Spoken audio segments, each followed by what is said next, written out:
Leonardo da Vinci যে শুধুমাত্র আঁকাআঁকির ভিতরেই আবিষ্কার করছে তা কিন্তু না, ওর আবিষ্কার আঁকাআঁকির বাইরেও ছিল, আঁকাআঁকির ওয়ার্ল্ডের বাট বাইরে। ও আসার আগ পর্যন্ত মানুষজন ডিম টিম দিয়ে রং বানায়, ওটা বেশি পপুলার ছিল। But Leonardo da Vinci first যে অয়েল ব্যবহার করে, এই যে অয়েল পেইন্টিং ব্যাপারটা আমরা বলি, এই অয়েল পেইন্টিং এর জনকদের একজন বলা হয় লিওনার্দো দা ভিঞ্চিকে, কারণ ও আসার আগ পর্যন্ত অয়েল ব্যবহার করেও যে ছবি আঁকা সম্ভব, অয়েল পেইন্টিং বলে যে একটা জিনিস হইতে পারে, এটা পৃথিবীর মানুষ ওইভাবে রিয়ালাইজ করে নাই। তো অনেকদিন ইন্টার্নশিপ করার পরে লিওনার্দো দা ভিঞ্চি যখন আস্তে আস্তে বেশ জনপ্রিয় হওয়া শুরু করছে, মানুষজন ওকে চেনা শুরু করছে, ওর সফট লাইনে আঁকা, রিয়েলিস্টিক ছবি আঁকা বেশ ব্যাপার একটা হওয়া শুরু করছে, তখন ওর মনে হয় যে আমি এখন আর কেন এখানে কাজ করবো, আমি একটা নিজের দোকান দিব। ওর মধ্যে একটা এন্টারপ্রেনারিয়াল ভেঞ্চার চলে আসে যে হ্যাঁ, এখন আমি আমার নিজের দোকান দিব, আমার নিজের দোকানে মানুষ আসবে তাদের ফরমাইশ নিয়ে, এবং আমি নিজে ছবি আঁকবো, পুরো প্রফিট আমি নিজে রাখবো। তো ফ্লোরেন্স শহরেই একটা দোকান দেয় এবং ওই দোকানে ও ফরমাইশে ছবি আঁকা শুরু করে। দোকানে ইমিডিয়েটলি মানুষের প্রেশার আসা শুরু হয়, ওয়ার্ড অফ মাউথ অনেক ভালো ছিল, সবাই জানতো লিওনার্দো দা ভিঞ্চি অনেক ভালো ছবি আঁকে, সো অনেক অর্ডার আসা শুরু করে।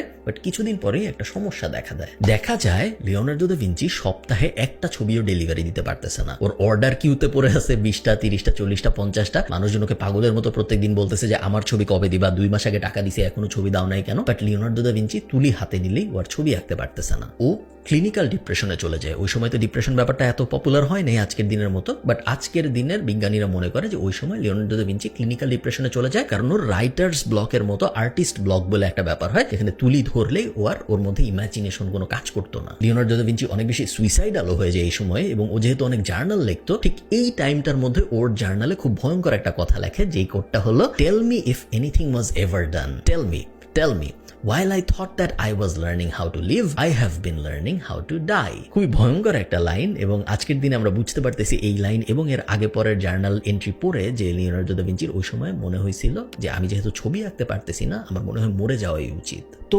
লিওনার্দো দা ভিঞ্চির যখন এরকম একটা বাজে ফেস চলতেছে, তখন ওর জন্য একটা সুবর্ণ সুযোগ আসে।